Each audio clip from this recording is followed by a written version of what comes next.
ಬಹುಶಃ ಜನ ಚಳವಳಿಗಳನ್ನು ಆಳದಲ್ಲಿ ಕರಗಿಸಿಕೊಂಡಂತಹ ಒಬ್ಬ ಲೇಖಕ ಯಾವ ರೀತಿ ಇರ್ತಾರೆ ಅನ್ನುವಂಥದ್ದಕ್ಕೆ ಮಹಾಶ್ವೇತಾ ದೇವಿಯವರ ಬರಹ ಮತ್ತು ಬದುಕು ಒಂದು ಮಾದರಿಯ ತರಹ ನನಗೆ ಕಾಣ್ತಾ ಇತ್ತು. ಅಂದರೆ ಅವರು ತಮ್ಮ ಸಾಹಿತ್ಯದ ಮೂಲಕ ಏನೋ ಒಂದು ಸತ್ಯವನ್ನು ಹೇಳ್ತಾರೆ ಅನ್ನೋದಕ್ಕಿಂತ ಸಾಹಿತ್ಯವೇ ಅವರಿಗೆ ಒಂದು ಸತ್ಯವಾಗಿ ನಿರ್ಮಾಣವಾಗಿತ್ತು. ನನ್ನೆದುರು ಚಳುವಳಿಗಳಲ್ಲಿ ಭಾಗವಹಿಸಿದಂಥ ಅನೇಕ ಹಿರಿಯರು ಮತ್ತು ಮಿತ್ರರು ಇದ್ದಾರೆ. ಬರಗೂರು ರಾಮಚಂದ್ರಪ್ಪ ಸರ್ ಅವರು ಇಷ್ಟು ಒಂದು ವ್ಯಾಪಕವಾದಂಥ ವಿಷಯವನ್ನು ನನಗೆ ಮತ್ತು ಕಿರಣ್ಗೆ ಕೊಟ್ಟು ಹೊಸ ತಲೆಮಾರು ಚಳುವಳಿಗೆ ಬರೋದಕ್ಕಿಂತ ಮುಂಚೆನೇ ಒಂದು ಸ್ವಲ್ಪ ಭಯಪಡಲಿ ಅನ್ನೋ ಒಂದು ವಿಷಯವನ್ನು ನಮಗೆ ಅವರ ಎದುರು ಇಟ್ಟಿದ್ದಾರೆ. ನನಗೆ ಈ ವಿಷಯದ ಬಗ್ಗೆ ಆಲೋಚನೆ ಮಾಡುವಾಗ ನಾನು ಹಿಂದೆ ಮಹಾಶ್ವೇತಾ ದೇವಿಯವರನ್ನು ಭೇಟಿಯಾದಂಥ ಒಂದು ಸಂದರ್ಭ ನೆನಪಾಯಿತು. ಯಾಕಂದರೆ ಮಹಾಶ್ವೇತಾ ದೇವಿಯವರು ನಿರಂತರವಾಗಿ ಚಳವಳಿಗಳಲ್ಲಿ ಭಾಗವಹಿಸ್ತಾ ಇದ್ರು. ನಾನು ಅವರಿಗೆ ಸಾಹಿತ್ಯದ ಬಗ್ಗೆ ಪ್ರಶ್ನೆ ಕೇಳಿದಾಗ ಅವರು ಅದಕ್ಕೆ ಉತ್ತರ ಕೊಡಲಿಕ್ಕೆ ಒಪ್ಕೊಳ್ಳಿಲ್ಲ. ಅವರು ನನಗೀಗ ಸಾಹಿತ್ಯದ ಬಗ್ಗೆ ಮಾತಾಡೋ ಆಸಕ್ತಿ ಇಲ್ಲ ಅಂತ ಹೇಳಿದರು. ನನ್ನ ಬರಹದಲ್ಲಿ ಕೂಡ ನಾನು ಒಂದು ಚಳುವಳಿಯನ್ನೇ ಮಾಡ್ತಾ ಇದ್ದೀನಿ. ಆದಿವಾಸಿಯ ಸಮಸ್ಯೆಗಳು, ದೋಪದಿ ಅಂತ ಕಥೆಗಳು, ಆದಿವಾಸಿಯ ಅನೇಕ ಹೋರಾಟಗಾರರ ಕಥೆಗಳು, ಅವೆಲ್ಲವೂ ಕೂಡ ಅವರ ಬರಹಗಳಲ್ಲಿ ಬಹಳ ದೊಡ್ಡ ಪ್ರಮಾಣದಲ್ಲಿ ಬರ್ತಾ ಇತ್ತು. ನಾನು ಯಾಕೆ ಈ ಉದಾಹರಣೆಯನ್ನು ಕೊಡ್ತಾ ಇದ್ದೀನಿ ಅಂತಂದರೆ, ಬಹುಶಃ ಜನ ಚಳವಳಿಗಳನ್ನು ಆಳದಲ್ಲಿ ಕರಗಿಸಿಕೊಂಡಂಥ ಒಬ್ಬ ಲೇಖಕ ಯಾವ ರೀತಿ ಇರ್ತಾರೆ ಅನ್ನುವಂಥದ್ದಕ್ಕೆ ಮಹಾಶ್ವೇತಾ ದೇವಿಯವರ ಬರಹ ಮತ್ತು ಬದುಕು ಒಂದು ಮಾದರಿಯ ತರಹ ನನಗೆ ಕಾಣ್ತಾ ಇತ್ತು. ಅಂದರೆ ಅವರು ತಮ್ಮ ಸಾಹಿತ್ಯದ ಮೂಲಕ ಏನೋ ಒಂದು ಸತ್ಯವನ್ನು ಹೇಳ್ತಾರೆ ಅನ್ನೋದಕ್ಕಿಂತ ಸಾಹಿತ್ಯವೇ ಅವರಿಗೆ ಒಂದು ಸತ್ಯವಾಗಿ ನಿರ್ಮಾಣವಾಗಿತ್ತು. ಸಾಹಿತ್ಯವೇ ಒಂದು ಚಳುವಳಿಯ ತರಹ ಅವರು ಕಾಣ್ತಾ ಇದ್ದರು.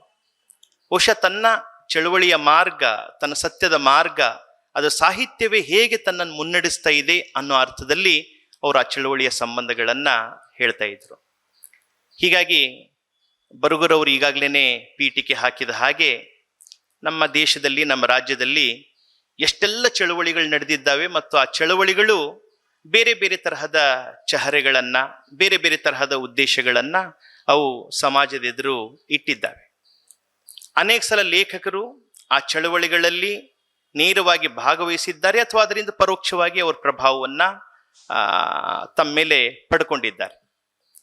ಆದರೆ ನನ್ನ ಪ್ರಶ್ನೆ ಏನು ಅಂತಂದರೆ, ಚಳವಳಿಯಲ್ಲಿ ಭಾಗವಹಿಸುವಂಥ ಲೇಖಕರು ಆ ಚಳವಳಿಯ ಬಗೆಗೆ ಯಾವ ಒಂದು ನಿಲುವು ಹೊಂದುತ್ತಾರೆಯೋ ಅದೇ ರೀತಿ ಅವರು ಸೃಜನಶೀಲವಾಗಿ ಕೂಡ ಎಷ್ಟು ಆಳವಾದ ಪ್ರಶ್ನೆಗಳನ್ನು ಕೇಳ್ಕೊಂಡಿದ್ದಾರೆ ಅನ್ನುವಂಥದ್ದು ಕೂಡ ಅಲ್ಲಿ ಕೆಲಸ ಮಾಡ್ತದೆ ಅಂಥೇಳಿ ನಾನು ಅಂದ್ಕೊಂಡಿದ್ದೇನೆ.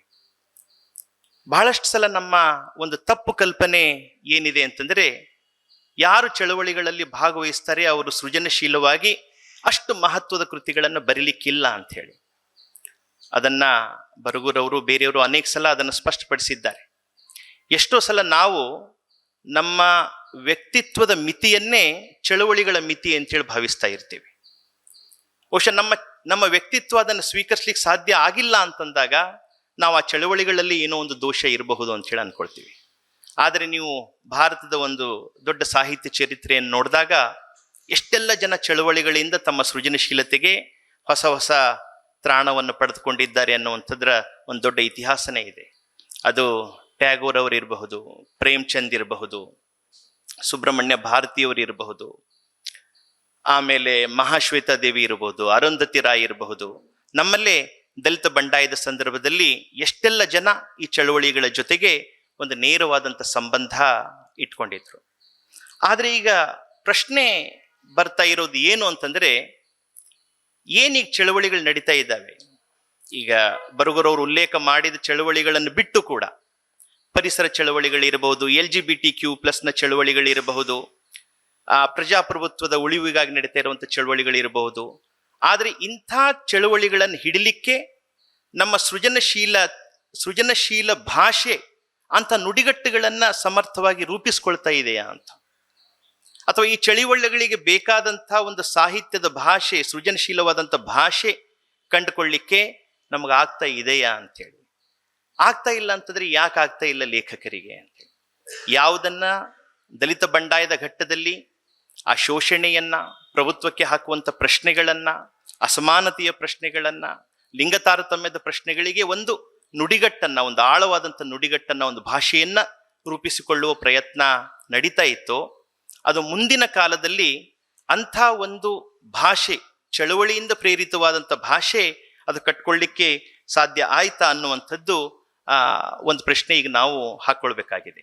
ಹೀಗಾಗಿನೇ ನಮ್ಗೆ ಅನೇಕ ಸಲ ಏನನ್ನಿಸ್ತದೆ ಅಂತಂದ್ರೆ, ಚಳುವಳಿಗಳು ಮತ್ತು ಲೇಖಕರು ಒಂದು ಅಂತರದಲ್ಲಿನೇ ಇರುವ ಒಂದು ಪರಿಸ್ಥಿತಿ ನಮ್ಮ ಕಣ್ಣೆದುರು ಕಾಣಿಸ್ತಾ ಇದೆ. ಯಾಕಂದ್ರೆ ಚಳುವಳಿಗಳಲ್ಲಿ ಭಾಗವಹಿಸುವವರು ಮತ್ತು ಚಳುವಳಿಗಳಿಂದ ಒಂದು ಪ್ರೇರಣೆಯನ್ನು ಪಡೆಯುವವರು ಕೂಡ ತಮಗೆ ಬೇಕಾದಂಥ ಒಂದು ಭಾಷೆ, ಆ ಚಳುವಳಿಯ ಒಂದು ಜೀವಂತವಾದಂಥ ಭಾಷೆ ತಮ್ಮ ಸೃಜನಶೀಲತೆಯಲ್ಲಿ ರೂಪಿಸ್ಕೊಳ್ತಾ ಇದ್ದಾರಾ ಅನ್ನುವಂಥದ್ದು ಒಂದು ಪ್ರಶ್ನೆ. ಹಾಗಾದ್ರೆ ಚಳುವಳಿಗಳಿಂದ ಏನಾಗಿದೆ ಅಂಥೇಳಿ ನಮಗೆಲ್ಲ ಗೊತ್ತಿದೆ. ಚಳುವಳಿಗಳಿಂದ ಬಹಳ ದೊಡ್ಡ ದೊಡ್ಡ ಸಾಮಾಜಿಕ ಪ್ರಶ್ನೆಗಳನ್ನ ಎತ್ತಲಾಗಿದೆ. ಆಮೇಲೆ ಅವಕಾಶ ವಂಚಿತರ ಅನುಭವಗಳನ್ನ ಸಾಹಿತ್ಯ ಲೋಕಕ್ಕೆ ತರಲಾಗಿದೆ. ಇವತ್ತಿಗೂ ಆದಿವಾಸಿ ಚಳುವಳಿಗಳ ಪ್ರಭಾವದಿಂದ ಎಷ್ಟು ದೊಡ್ಡ ದೊಡ್ಡ ಬರಹಗಾರರು ಛತ್ತೀಸ್ಗಢದಲ್ಲಿ, ಮಧ್ಯಪ್ರದೇಶದಲ್ಲಿ ಬರ್ತಾ ಇದ್ದಾರೆ ಅನ್ನುವಂಥದ್ದನ್ನ ನಾವು ನೋಡ್ತಾ ಇದ್ದೀವಿ. ಅಂದ್ರೆ ಇಲ್ಲಿ ಅವರೆಲ್ಲರ ಕಾವ್ಯ ಅಥವಾ ಕೆಲವರ ಬರಹ ಗಮನಿಸಿದಾಗ ಈ ಚಳುವಳಿಗಳ ಕುರಿತಾದಂಥ ನಮ್ಮ ಒಂದು ಈ ಸೆನ್ಸ್ ಆಫ್ ಬಿಲಾಂಗಿಂಗ್ ಇದೆಯಲ್ಲ, ಅದು ದುರ್ಬಲವಾದಾಗ ಬಹುಶಃ ನಮ್ಮ ಭಾಷೆ ಕೂಡ ಸ್ವಲ್ಪ ಅಳ್ಳಕ ಆಗ್ತದೇನೋ ಅಂತ ಹೇಳಿ ಅನ್ನಿಸ್ತದೆ. ಅಂದ್ರೆ ಚಳುವಳಿಗಳನ್ನ ನಾವು ಕೇವಲ ಬಳಸ್ಕೊಳ್ತಾ ಇದ್ದೀವ, ಅಥವಾ ನಿಜಕ್ಕೂ ಚಳುವಳಿಗಳಿಗೆ ನಾವು ಉತ್ತರದಾಯಿತ್ವವನ್ನ ಪಡ್ಕೊಂಡಿದ್ದೀವ, ಅಥವಾ ಚಳುವಳಿಗಳ ಆಳದಲ್ಲಿ ನಮ್ಮ ವ್ಯಕ್ತಿತ್ವವನ್ನ ನಾವು ಕರಗಿಸ್ಕೊಂಡಿದ್ದೀವ ಅನ್ನುವಂಥ ಪ್ರಶ್ನೆ ಗಂಭೀರವಾಗಿ ಕೇಳ್ಕೊಂಡಾಗ ಬಹುಶಃ ಚಳುವಳಿಗಳಿಗೂ ಮತ್ತು ಲೇಖಕರಿಗೂ ಇರುವಂಥ ಒಂದು ಸಂಬಂಧದ ಸ್ವರೂಪ ಅದು ಬೇರೆ ಆಗ್ತಾ ಹೋಗ್ತದೆ ಅಂತ ಹೇಳಿ ನಾನು ಅನ್ಕೊಂಡಿದ್ದೀನಿ. ಆಮೇಲೆ ಈ ಚಳುವಳಿಗಳ ಪ್ರಶ್ನೆ ಬಂದಾಗ ನನಗೆ ಗಾಂಧೀಜಿಯವರ ಒಂದು ಉದಾಹರಣೆ ಕೊಡಬೇಕು. ಅವರು ಯಾವುದೋ ಒಂದು ಹಳ್ಳಿಗೆ ಚಳುವಳಿಗೆ ಹೋದಾಗ ಅಲ್ಲಿನ ಯುವಕರು ಆ ಪೆಟ್ರೋಮ್ಯಾಕ್ಸ್ ಅನ್ನ ವಯಸ್ಸಾದಂಥ ವೃದ್ಧರಿಗೆ ಹೊತ್ಕೊಳ್ಳಿಕ್ಕೆ ಹೇಳ್ತಾರೆ. ಅವಾಗ ಗಾಂಧೀಜಿ ತಮ್ಮ ಚಳುವಳಿಯನ್ನು ಅಲ್ಲೇ ನಿಲ್ಲಿಸಿ ವಾಪಸ್ ಹೋಗ್ಬಿಡ್ತಾರೆ. ಅಂದ್ರೆ ಯಾರು ನನ್ನನ್ನು ಚಳುವಳಿಗೆ ಕರೆದಿದ್ದೀರಿ, ನೀವು ಯುವಕರು ಒಂದು ಪೆಟ್ರೋಮ್ಯಾಕ್ಸ್ ಕೂಡ ಹೊತ್ತಿಕೊಳ್ಳುವಂಥ ಒಂದು ಸಾಮರ್ಥ್ಯ ನಿಮಗೆ ಇಲ್ಲ ಅಂತಂದ್ರೆ, ಆ ಕನ್ಸರ್ನ್ ಕಾಳಜಿ ಇಲ್ಲ ಅಂತಂದ್ರೆ ಬಹುಶಃ ನೀವು ಯಾವ ದೊಡ್ಡ ಚಳುವಳಿಗಳನ್ನು ಕೂಡ ಕಟ್ಟಲಾರ್ರಿ ಅಂತ ಹೇಳಿ. ಆಮೇಲೆ ಅಂಬೇಡ್ಕರ್ ಅವರು ಕೂಡ ಹಾಗೇನೆ ಕಾಳಾರಾಮ್ ಮಂದಿರ ಪ್ರವೇಶದಲ್ಲಿ ಹಲ್ಲೆ ಆಗಬಹುದು, ತಾವಿನ್ನು ಹೊರಡಿ ಅಂದಾಗ ನಾನು ಇಷ್ಟೆಲ್ಲ ಜನರನ್ನು ಬಲಿ ಕೊಟ್ಟು ನನ್ನ ಜೀವವನ್ನು ಉಳಿಸ್ಕೊಳ್ಳೋದು ನನಗೆ ಬೇಕಾಗಿಲ್ಲ ಅನ್ನುವಂಥ ಒಂದು ಮಾತನ್ನಲ್ಲಿ ಹೇಳ್ತಾರೆ. ಅಂದ್ರೆ ಚಳುವಳಿಗಳ ಜೊತೆಗೆ ಇರುವಂಥ ಒಂದು ಆಳವಾದ ನೈತಿಕ ಸಂಬಂಧನೇ ನಮ್ಮ ಸೃಜನಶೀಲ ಭಾಷೆಯನ್ನು ರೂಪಿಸ್ತದೆ ಅಂತ ಹೇಳಿ ನನಗನ್ಸಿದೆ. ಯಾಕಂದ್ರೆ ಎಷ್ಟೋ ಸಲ ಚಳುವಳಿಗಳನ್ನು ನೋಡುವ ಕ್ರಮಗಳು, ಚಳುವಳಿಗಳಲ್ಲಿ ಭಾಗವಹಿಸುವ ಕ್ರಮಗಳು ಮತ್ತು ಅದರಿಂದ ಪಡೆಯುವಂತಹ ಒಂದು ಜೀವನ ದೃಷ್ಟಿ, ಲೋಕ ದೃಷ್ಟಿ ಏನಿರ್ತದೆ ಅದು ನಮ್ಮ ಸಾಹಿತ್ಯದ ಬೇರೆ ಬೇರೆ ಪ್ರಕಾರಗಳಲ್ಲಿ ಕೆಲಸ ಮಾಡ್ತಾ ಇರ್ತದೆ. ಯಾಕಂತಂದ್ರೆ ಸುಮ್ಮನೆ ಯಾವುದೇ ಒಂದು ಜೀವನ ದೃಷ್ಟಿ, ಲೋಕ ದೃಷ್ಟಿ ಬರೋದಿಲ್ಲ. ನಾವು ಅದರಲ್ಲಿ ನಿರಂತರವಾಗಿ ತೊಡಗಿಕೊಳ್ಳುವುದರ ಮೂಲಕ, ಆ ತೊಡಗಿಕೊಳ್ಳುವ ಪ್ರಾಮಾಣಿಕತೆಯ ಮೂಲಕ, ಆ ನೈತಿಕ ಸಂಬಂಧದ ಮೂಲಕನೇ ನಮ್ಮ ಜೀವನ ದೃಷ್ಟಿ ರೂಪುಗೊಳ್ತಾ ಹೋಗ್ತದೆ. ಹೀಗಾಗಿ ಬಾಬಾ ನಾಗಾರ್ಜುನ ಅವರು ಇರಬಹುದು, ಆಗ್ನೇಯವರು ಇರಬಹುದು, ಬಹಳ ದೊಡ್ಡ ದೊಡ್ಡ ಬರಹಗಾರರು, ಕುವೆಂಪು ಅವರು ಇರಬಹುದು, ಅನೇಕ ಬರಹಗಾರರು ಯಾವಾಗ ಈ ತೊಡಗಿಕೊಳ್ಳುವಿಕೆಯನ್ನ ನೇರವಾಗಿ ಅಥವಾ ನೇರವಾಗಿ ಅಲ್ದೇನೆ ಒಂದು ನೈತಿಕವಾದಂಥ ಸಂಬಂಧದ ಮೂಲಕ ಹುಡುಕಾಟ ಮಾಡಿದ್ದಾರೆಯೋ ಅವರ ಭಾಷೆ ಮತ್ತು ಲೋಕದೃಷ್ಟಿಯಲ್ಲಿ ಅದು ಬೇರೆ ಆಗ್ತಾ ಹೋಗಿದೆ. ಹೀಗಾಗಿ ನನಗನ್ಸೋದೇನು ಅಂತಂದ್ರೆ, ಯಾವುದೇ ಒಂದು ಜನ ಚಳುವಳಿ ಅದು ಲೇಖಕರ ವಿಚಾರಗಳನ್ನಷ್ಟೇ ಅಲ್ಲ, ಅವರ ಬರಹದ ಆಕೃತಿಯನ್ನು ಕೂಡ ಬದಲಾಯಿಸ್ತದೆ. ಅವ್ರ ಫಾರ್ಮನ್ನೇ ಬದಲಾಯಿಸಿ ಬಿಡ್ತದೆ, ಅದು ಅವರ ಶೈಲಿಯನ್ನೇ ಬದಲಾಯಿಸಿ ಬಿಡ್ತದೆ, ಅವರ ನುಡಿಗಟ್ಟನ್ನ ಬದಲಾಯಿಸಿ ಬಿಡ್ತದೆ. ಯಾಕಂದ್ರೆ ಚಳುವಳಿಯಿಂದ ಪಡೆದಂಥ ಒಂದು ತ್ರಾಣ ಏನಿರ್ತದೆ, ಆ ತ್ರಾಣ ಅವರ ನುಡಿಗಟ್ಟನ್ನ ಸಮಾಜದ ಬೇರೆ ಬೇರೆ ದಿಕ್ಕಿಗೆ ಅದು ಒಯ್ಯುವಂತ ಕೆಲಸ ಮಾಡ್ತಾ ಇರ್ತದೆ. ಆದ್ರೆ ಎಷ್ಟೋ ಸಲ ನಾವು ಚಳುವಳಿ ಮತ್ತು ಸೃಜನಶೀಲತೆಯ ಸಂಬಂಧವನ್ನು ಹೇಗೆ ನೋಡ್ತೇವೆ, ನಾವು ಅದನ್ನು ಕೇವಲ ಒಂದು ಸಾಮಾಜಿಕ ಘಟನೆಯಾಗಿ ನೋಡಿದಾಗ ಬಹುಶಃ ನಮ್ಮ ಸೃಜನಶೀಲತೆಗೆ ಅದರಿಂದ ಅಷ್ಟು ಉಪಯುಕ್ತತೆ ಆಗ್ಲಿಕ್ಕಿಲ್ಲ ಅಂತ ಹೇಳಿ ಅನ್ನಿಸ್ತದೆ. ಯಾಕಂದ್ರೆ ಆ ಸಾಮಾಜಿಕ ಘಟನೆ ಹೆಚ್ಚಾಗಿ ನಮ್ಮ ಬರಹದಲ್ಲಿ ಒಂದು ವರದಿಗಾರಿಕೆಯ ತರಹ ಬಂದ್ಬಿಡ್ಬೋದು. ಹೀಗಾಗಿ ಆ ಸಾಮಾಜಿಕ ಘಟನೆ ಒಂದು ಮನುಷ್ಯರ ಅಸ್ತಿತ್ವದ ಪ್ರಶ್ನೆಯಾಗಿ ಬದಲಾದಾಗ ಅಥವಾ ಲೇಖಕರ ಅಸ್ತಿತ್ವದ ಪ್ರಶ್ನೆಯಾಗಿಯೂ ಬದಲಾದಾಗ ಬಹುಶಃ ನಮ್ಮ ಸಾಹಿತ್ಯದ ಭಾಷೆ ಮತ್ತು ನಾವು ಚಳುವಳಿಗಳನ್ನ ನೋಡುವ ಬಗೆಯಲ್ಲಿ ಒಂದು ದೊಡ್ಡ ಪಲ್ಲಟ ಉಂಟಾಗ್ಬೋದೇನೋ ಅಂಥೇಳಿ ಅನ್ನಿಸ್ತದೆ.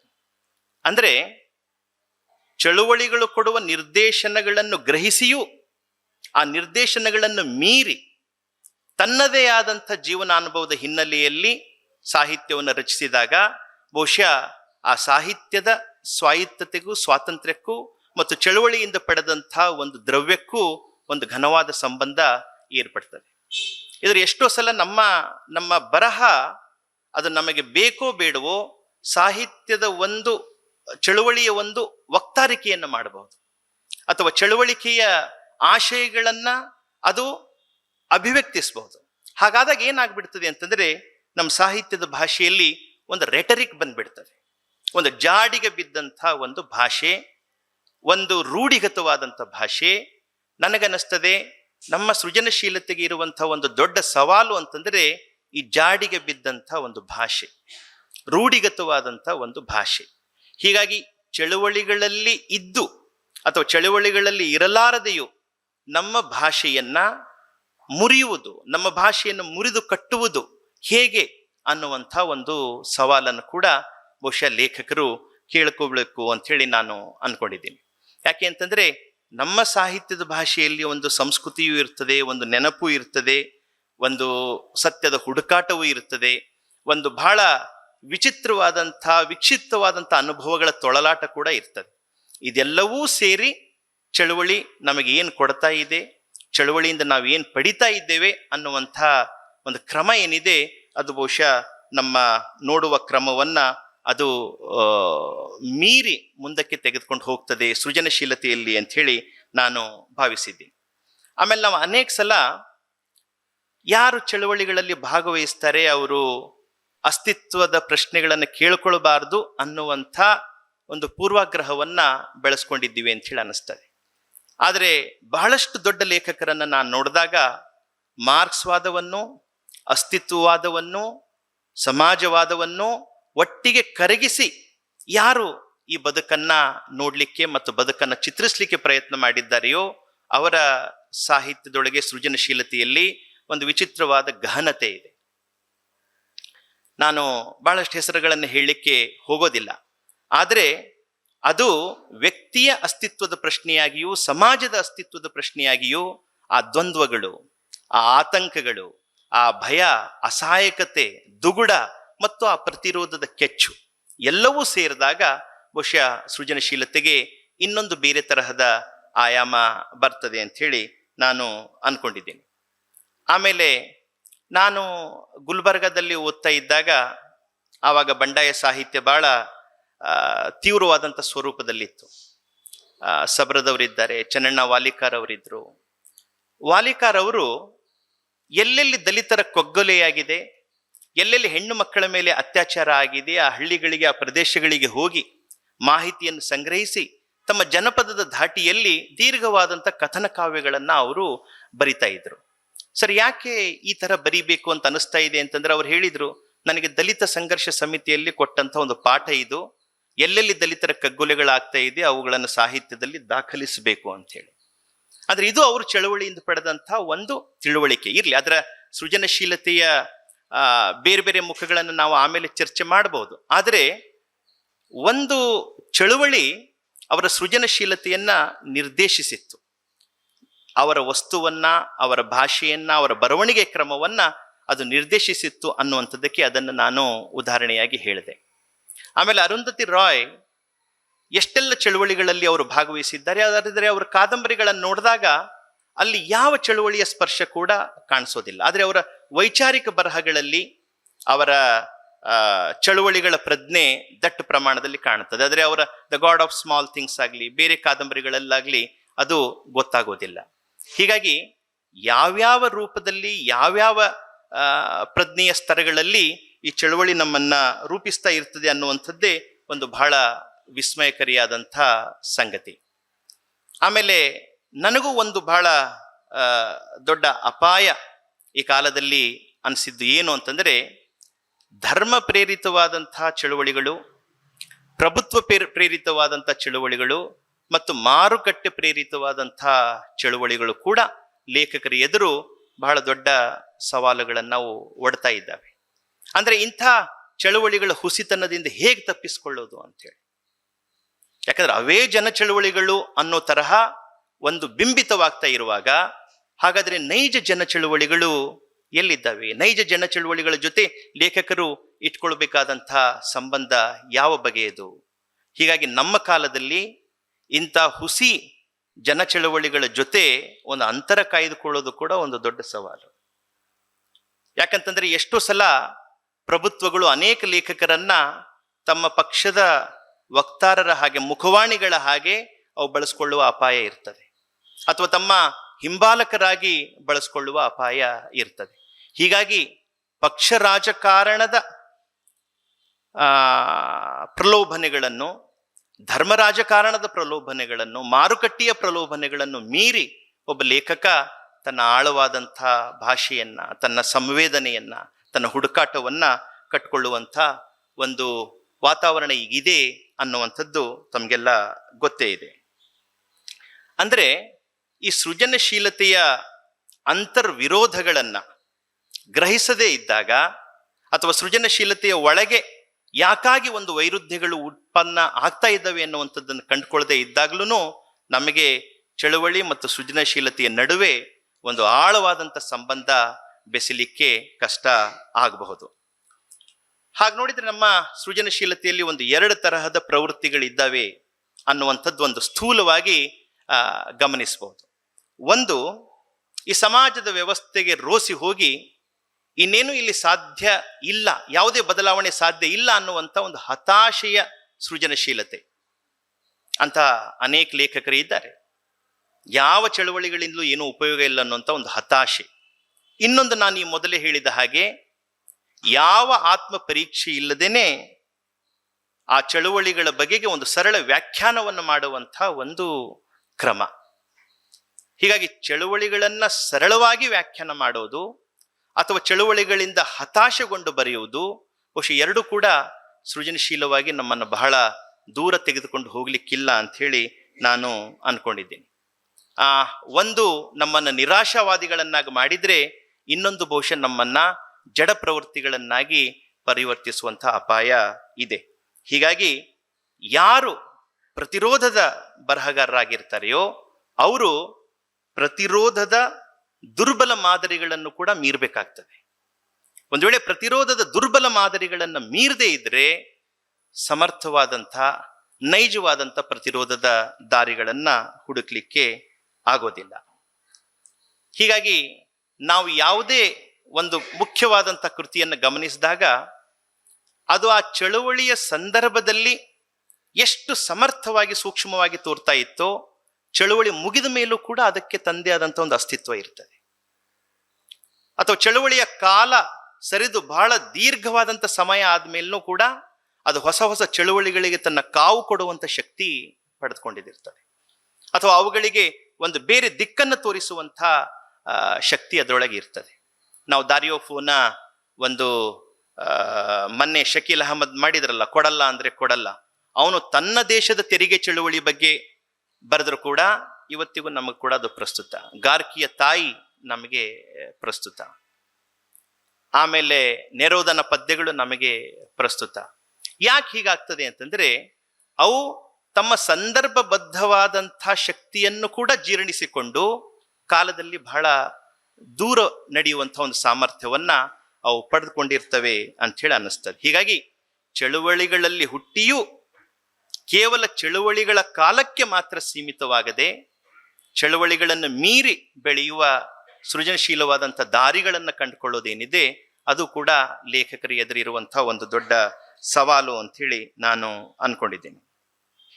ಆಮೇಲೆ ಈ ಸಮಕಾಲೀನ ಸಂಗತಿಗಳನ್ನ ಹಿಡಿಯುವಾಗ ಕನ್ನಡದ ಅನೇಕ ಬರಹಗಳನ್ನು ಗಮನಿಸಿ ಈ ಮಾತನ್ನು ನಾನು ಹೇಳ್ತಾ ಇದ್ದೀನಿ. ಸಮಕಾಲೀನ ಅನೇಕ ವಿವರಗಳು, ಸಂಗತಿಗಳು ಬಂದ ಮೇಲೂ ಕೂಡ ಆ ಕಾವ್ಯವಾಗಲಿ ಅಥವಾ ಆ ಕೃತಿಯಾಗಲಿ ಅದರಲ್ಲಿ ಆ ಸಮಕಾಲೀನತೆಯ ಒಂದು ದೊಡ್ಡ ಅಸ್ತಿತ್ವ ಇದೆ ಅಂಥೇಳಿ ಅನಿಸೋದಿಲ್ಲ. ಯಾಕೆ ಇಷ್ಟೆಲ್ಲ ಸಮಕಾಲೀನವಾದ ವಿವರಗಳು, ಸಮಕಾಲೀನವಾದ ಸಂಗತಿಗಳು ಸಾಹಿತ್ಯದಲ್ಲಿ ಬಂದ ಮೇಲೂ ಕೂಡ ಅದು ಸೃಜನಶೀಲವಾಗಿ ಒಂದು ಕಂಪನವನ್ನ ಸೃಷ್ಟಿಸದೇ ಇರಲಿಕ್ಕೆ ಏನು ಕಾರಣ, ಒಂದು ಓದಿನ ತಲ್ಲಣವನ್ನು ಸೃಷ್ಟಿಸದೇ ಇರಲಿಕ್ಕೆ ಏನು ಕಾರಣ ಅಂತಂದ್ರೆ ಅದರ ಅಸ್ತಿತ್ವದ ಸಂಕಟವನ್ನ ಆ ಲೇಖಕರು ಅನುಭವಿಸ್ತಾ ಇಲ್ಲ ಅಂತ. ಆ ಸಮಕಾಲೀನತೆಯ ಅಸ್ತಿತ್ವದ ಸಂಕಟ, ಅದರ ಜೊತೆಗಿನ ಸಂಬಂಧದಲ್ಲಿನೇ ಏನೋ ಒಂದು ಸಣ್ಣ ದೋಷ ಇದೆ. ಹೀಗಾಗಿ ಅದರ ಕಂಪನಗಳನ್ನ, ಅಲೆಗಳನ್ನು ಸೃಷ್ಟಿಸಲಿಕ್ಕೆ ಲೇಖಕರಿಗೆ ಸಾಧ್ಯ ಆಗ್ತಾ ಇಲ್ಲ ಅಂಥೇಳಿ ಅನ್ನಿಸ್ತದೆ. ಆಮೇಲೆ ಈ ಚಳವಳಿಗಳ ಪ್ರಭಾವ ಹೇಗಿರಬೇಕು, ಅಥವಾ ಈ ಚಳವಳಿಗಳನ್ನು ಸ್ವೀಕರಿಸಿದಂಥ ಬಹಳ ದೊಡ್ಡ ದೊಡ್ಡ ಲೇಖಕರ ಕೃತಿಗಳನ್ನ ನೋಡಿದಾಗ ನಮಗೆ ಕಂಡು ಬರುವಂಥ ಒಂದು ಅಂಶ ಏನು ಅಂತಂದ್ರೆ, ನಾವು ಈ ಉಪಗ್ರಹ ಉಡಾವಣೆಯನ್ನು ನೋಡ್ತಾ ಇರ್ತೀವಲ್ಲ, ಆ ಉಪಗ್ರಹದ ಅಕ್ಕಪಕ್ಕ 2 ಬೂಸ್ಟರ್, ಚಿಕ್ಕ ಚಿಕ್ಕ ಬೂಸ್ಟರ್ ರಾಕೆಟ್ಗಳು ಇರ್ತವೆ. ನೆಲದಿಂದ ಮೇಲೆ ಏಳಲಿಕ್ಕೆ ಆ ಬೂಸ್ಟರ್ಗಳು ಕಾರಣ ಆಗ್ತವೆ. ಆದ್ರೆ ಒಂದು ಹಂತದ ನಂತರ ಆ ಬೂಸ್ಟರ್ಗಳು ಕಳಚಿಕೊಂಡು ನಂತರ ಬರೀ ಉಪಗ್ರಹ ಮಾತ್ರ ತನ್ನ ಕಕ್ಷೆಗೆ ಸೇರಿಬಿಡ್ತದೆ. ಹೀಗಾಗಿ ಚಳುವಳಿಗಳ ಪ್ರಭಾವ ಅದು ಒಂದು ಬೂಸ್ಟರ್ ತರಹ ಕೆಲಸ ಮಾಡದೇ ಇದ್ರೆ ಬಹುಶಃ ಉಪಗ್ರಹ ಕಕ್ಷೆಗೆ ಸೇರೋದಿಲ್ಲ ಅಂತ ಹೇಳಿ ಅನ್ನಿಸ್ತದೆ. ಹೀಗಾಗಿ ಅದನ್ನು ಒಂದು ಸೈದ್ಧಾಂತಿಕ ಭಾರವಾಗಿ ಅಥವಾ ಅದನ್ನೊಂದು ಕಣ್ಪಟ್ಟಿಯಾಗಿ ಬಂದಾಗಲೂ ಕೂಡ ಬಹುಶಃ ನಮ್ಮ ಸೃಜನಶೀಲತೆಯ ಚಲನೆಯಲ್ಲಿ ಒಂದು ಸಣ್ಣ ಮಿತಿ ಕಾಣಬಹುದು. ಹೀಗಾಗಿ ಚಳುವಳಿಗಳೂ ಕೂಡ ಸೋಲುವ, ಛಿದ್ರಗೊಳ್ಳುವ, ಆತಂಕ ಎದುರಿಸುವ ಈ ಎಲ್ಲ ಸ್ಪಂದನೆಗಳು ಚಳುವಳಿಗಳ ಧೈರ್ಯ ಕೆಚ್ಚಿನ ಜೊತೆ ಬಂದಾಗ ಆ ಚಳುವಳಿಗಳ ಒಂದು ಜೀವಂತಿಕೆ ಸೃಜನಶೀಲತೆಯಲ್ಲಿ ಬದಲಾಗ್ತದೆ ಮತ್ತು ಸೃಜನಶೀಲ ಬರಹವಾಗಿ ಅದು ವ್ಯಾಪಕಗೊಳ್ತಾ ಹೋಗ್ತದೆ. ಆಮೇಲೆ ನಮ್ಮ ಸೃಜನಶೀಲತೆಗಿರುವ ಇನ್ನೊಂದು ಬಹಳ ದೊಡ್ಡ ಆತಂಕ ಅಂತಂದ್ರೆ ಈ ಸಾಮಾಜಿಕ ಮಾಧ್ಯಮಗಳು ರೂಪಿಸಿದಂಥ ಒಂದು ನುಡಿಗಟ್ಟು, ಭಾಷೆ. ಹೀಗಾಗಿ ಎಷ್ಟೋ ಸಲ ನಾವು ಅದರ ಪ್ರಭಾವಕ್ಕೊಳಗಾಗಿ ನಮ್ಮ ಭಾಷೆಯನ್ನು ಕೂಡ ಸ್ವಲ್ಪ ಆಕ್ರಮಣಕಾರಿಯಾಗಿ ಮಾಡ್ಕೊಳ್ತಾ ಇರ್ತೇವೆ, ಉದ್ವೇಗಕ್ಕೆ ಒಳಗಾಗುವಂತೆ ಮಾಡ್ಕೊಳ್ತೇವೆ, ಅಥವಾ ಅದರಲ್ಲೂ ಒಂದು ನಮ್ಗೆ ಗೊತ್ತಿರಲಾರದ ಹಾಗೆ ಒಂದು ಹಿಂಸೆಯ ಅಂಶ, ಒಂದು ಅಸಹನೀಯ ಅಂಶ, ಒಂದು ದ್ವೇಷದ ಅಂಶ ಬರೋ ಸಾಧ್ಯತೆ ಇರ್ತದೆ. ಹೀಗಾಗಿ ಬರಹಗಾರರ ಎದುರು ಅವರ ಸೃಜನಶೀಲ ಭಾಷೆಯನ್ನ ಸಾಮಾಜಿಕ ಮಾಧ್ಯಮಗಳು ಈ ತರಹ ಅವು ಕರಪ್ಟ್ ಮಾಡ್ತಾ ಇರುವಾಗ ಬಹುಶಃ ಇಂಥ ಭಾಷೆಗಳಿಂದ ಲೇಖಕರು ಅಂತರ ಕಾಯ್ದುಕೊಂಡು ತಮ್ಮದೇ ಆದಂಥ ಒಂದು ಭಾಷೆಯನ್ನ ಹೇಗೆ ಹುಡುಕೊಳ್ಬೇಕು ಅನ್ನೋದ್ರ ಬಗ್ಗೆ ಕೂಡ ವಿಚಾರ ಮಾಡುವಂಥ ಅಗತ್ಯ ಇದೆ. ಹೀಗಾಗಿ ನನಗೆ ಯಾವಾಗನೂ ಅನ್ಸೋದೇನು ಅಂತಂದ್ರೆ, ಯಾವುದೇ ಒಂದು ಚಳುವಳಿಯಿಂದ ಶಕ್ತಿಯನ್ನು ಪಡೆದಂಥ ಕೃತಿ ಅದು ಬಹು ಆಯಾಮಿಯಾಗಿರಬೇಕು ಅಂಥೇಳಿ. ಅಂದ್ರೆ ಅದು ಯಾವುದೋ ಒಂದು ವಿಚಾರವನ್ನು ನಮಗೆ ಹೇಳುವ ಬದಲು ಅದು ಅನೇಕ ಸಂಗತಿಗಳನ್ನ, ಆ ದಾರಿಯ ಕಷ್ಟವನ್ನ, ಆ ದಾರಿಯ ಸುಖವನ್ನ ಒಟ್ಟಿಗೆ ಹೇಳುವ ಹಾಗೆ ಆದರೆ ಬಹುಶಃ ಚಳುವಳಿಗಳ ಜೊತೆಗೆ ಅದಕ್ಕಿರುವಂತಹ ಒಂದು ಜೀವಂತವಾದಂಥ ಸಂಬಂಧ ಅಥವಾ ಒಂದು ಕರುಳು ಬಳ್ಳಿಯ ಸಂಬಂಧ ಅಲ್ಲಿ ಸ್ಥಾಪನೆ ಆಗ್ತಾ ಹೋಗ್ತದೆ. ಆಮೇಲೆ ಒಂದು ಟಾಲ್ಸ್ಟಾಯ್ನ ಒಂದು ಉದಾಹರಣೆ ನಾನು ಕೊಡ್ಲಿಕ್ಕೆ ಇಷ್ಟಪಡ್ತೇನೆ. ಟಾಲ್ಸ್ಟಾಯ್ ಕೂಡ ಚಳುವಳಿಗಳಲ್ಲಿ ಕೆಲವೊಮ್ಮೆ ಭಾಗವಹಿಸಿ ಅಥವಾ ತನ್ನ ಪ್ರತಿರೋಧವನ್ನ ಬಹಳ ಸಲ ಅವರು ತೋರಿಸಿದಂಥ ಕ್ರಮಗಳು ನಮಗೆ ಗೊತ್ತೇ ಇದ್ದಾವೆ. ಆದರೆ ಟಾಲ್ಸ್ಟಾಯ್ ಹೇಳ್ತಾರೆ, ಅನ್ನ ಕರ್ನಿನಾದ ಅನ್ನ ಅವಳು ತೀವ್ರವಾಗಿ ಪ್ರೀತಿಸುವಾಗ ಅವಳ ಕಣ್ಣುಗಳಲ್ಲಿ ನಾನು ನನ್ನನ್ನೇ ಕಂಡುಕೊಂಡೆ ಅಂತ ಹೇಳಿ. ಆಮೇಲೆ ಅನ್ನ ಆತ್ಮಹತ್ಯೆ ಮಾಡಿಕೊಂಡು ಸಾಯುವಾಗ ಅವಳ ಕಣ್ಣುಗಳಲ್ಲಿ ನಾನು ನನ್ನನ್ನು ಮತ್ತೆ ಕಂಡುಕೊಂಡೆ ಅಂತ ಹೇಳಿ. ಅಂದ್ರೆ ಒಬ್ಬ ಲೇಖಕನಿಗೆ ಹೀಗೆ ತನ್ನ ಪಾತ್ರದ ಕಣ್ಣುಗಳಲ್ಲಿ ತನ್ನನ್ನು ಕಂಡುಕೊಳ್ಳುವಂಥ, ತನ್ನನ್ನು ಕಂಡುಕೊಂಡು ಒಂದು ಮರು ಆಲೋಚನೆ ಮಾಡುವಂಥ ಒಂದು ಸ್ಥಿತಿ ಬಂದಾಗ ಆ ಸೃಜನಶೀಲತೆಯ ಆಳ, ಅದರ ಸಂಕೀರ್ಣತೆ ಎಷ್ಟು ವಿಚಿತ್ರವಾಗಿರಬಹುದು ಅನ್ನುವಂಥ ಒಂದು ಚಿತ್ರ. ಹೀಗಾಗಿ ಇದನ್ನು ಯಾಕೆ ಹೇಳ್ತಾ ಇದ್ದೇನೆ ಅಂತಂದ್ರೆ, ಚಳುವಳಿಯ ಕಣ್ಣುಗಳಲ್ಲಿ ಲೇಖಕರು ತಮ್ಮನ್ನೇ ತಾವು ನೋಡ್ಕೊಳ್ಳಿಕ್ಕೆ ಸಾಧ್ಯ ಆದರೆ, ಚಳುವಳಿಗಳ ಚಲನೆಯಲ್ಲಿ ತಮ್ಮನ್ನೇ ತಾವು ನೋಡ್ಕೊಳ್ಳಿಕ್ಕೆ ಸಾಧ್ಯ ಆದರೆ ಬಹುಶಃ ನಮ್ಮ ಹುಡುಕಾಟದ ಬಗೆಗಳು ಮತ್ತು ಚಿಂತನೆಯ ಕ್ರಮಗಳು ಕೂಡ ಅವು ಬೇರೆ ಆಗ್ತಾ ಹೋಗಬಹುದು. ಈ ಅಫ್ಘಾನಿಸ್ತಾನದಲ್ಲಿ ಇತ್ತೀಚೆಗೆ ಮಹಿಳೆಯರ ಕಾವ್ಯವನ್ನ ಸ್ವಲ್ಪ ಕದ್ದು ಮುಚ್ಚಿ ಪ್ರಕಟಿಸುವಂಥ ಒಂದು ವ್ಯವಸ್ಥೆ ಬಂದಿದೆ. ಪೋಲೆಂಡ್ನ ಒಬ್ಬ ಮಹಿಳೆ ಅಫ್ಘಾನಿಸ್ತಾನದ ಇಂಥ ಕವಿಯತ್ರಿಯರನ್ನು ಹುಡುಕಿ ಅವಳು ಒಂದು ಸಂಕಲನವನ್ನೇ ತೆಗೆದುಕೊಂಡು ಬಂದಿದ್ದಾಳೆ. ಅಲ್ಲಿನ ಮಹಿಳೆಯರಿಗೆ ಯಾವ ಚಳುವಳಿಯಲ್ಲಿ ಭಾಗವಹಿಸಿದ ಅನುಭವ ಇಲ್ಲ. ಆದರೆ ಆ ದೇಶದ ಹಿಂಸೆ, ಆ ದೇಶದ ಒಂದು ವಾತಾವರಣ ಗಮನಿಸಿ ಅವರ ದುಗುಡವೇ ಅವರನ್ನ ಒಂದು ಚಳುವಳಿಯ ತರಹದ ಕಾವ್ಯವನ್ನು ರಚನೆ ಮಾಡಲಿಕ್ಕೆ ಹಚ್ಚಿದೆ. ಅದರಲ್ಲಿ ಒಬ್ಬ ಮಹಿಳೆ ಬರೆದಂಥ ಕಾವ್ಯ ಇದು. ನಾವು ನಮ್ಮ ಸಹೋದರರು ಸಂತೋಷದಿಂದ ಬದುಕಲೆಂದು ಯೋಚಿಸುತ್ತಿದ್ದೆವು, ಆದರೆ ಅವರು ನಮ್ಮನ್ನು ಯಾರಿಗೆ ಮಾರಬೇಕೆಂದು ಚರ್ಚಿಸುತ್ತಿದ್ದರು ಅಂಥೇಳಿ. ಇದು ಬಹಳ ದೊಡ್ಡ ಪ್ರಮಾಣದಲ್ಲಿ ವ್ಯಾಪಕವಾಗಿ ದೇಶ ತುಂಬ ಹರಡಿ ಒಂದು ಬೇರೆ ತರಹದ ಚಳುವಳಿಗೆ ಕಾರಣ ಆಗ್ಬಿಟ್ಟಿದೆ. ಅಂದ್ರೆ ಚಳುವಳಿಗಳಿಂದ ಲೇಖಕರು ಕಲಿಯುವ, ಲೇಖಕರಿಂದ ಚಳುವಳಿಗಳು ಕಲಿಯುವ ಒಂದು ವಾತಾವರಣ ಸೃಷ್ಟಿಯಾದಾಗ ಬಹುಶಃ ಆ ಚಳುವಳಿಗಳ ದಿಕ್ಕು ಮತ್ತು ಸೃಜನಶೀಲತೆಯ ದಿಕ್ಕು ಬೇರೆ ಆಗ್ತದೆ ಅಂತ ಹೇಳಿ ಅನಿಸ್ತದೆ. ನಮ್ಮ 70 ಮತ್ತು 80ರ ದಶಕದಲ್ಲಿ ಈ ಚಳುವಳಿಗಳು ಮತ್ತು ಸೃಜನಶೀಲತೆ ಬಹಳಷ್ಟು ಒಟ್ಟಿಗೆ ಹೋದಂಥ ಸಂದರ್ಭ ನಾವು ನೋಡ್ತೀವಿ. ಸಿದ್ಲಿಂಗಿ ಅವರು ಇರಬಹುದು, ಬರಗೂರ್ ಅವರು ಇರಬಹುದು, ಬಿ ಕೃಷ್ಣಪ್ಪ ಅವರು, ದೇವನೂರು ಮಹಾದೇವ್ ಅವರು, ಅನೇಕ ಜನ ಈ ಚಳುವಳಿಗಳು ಮತ್ತು ಸೃಜನಶೀಲತೆ.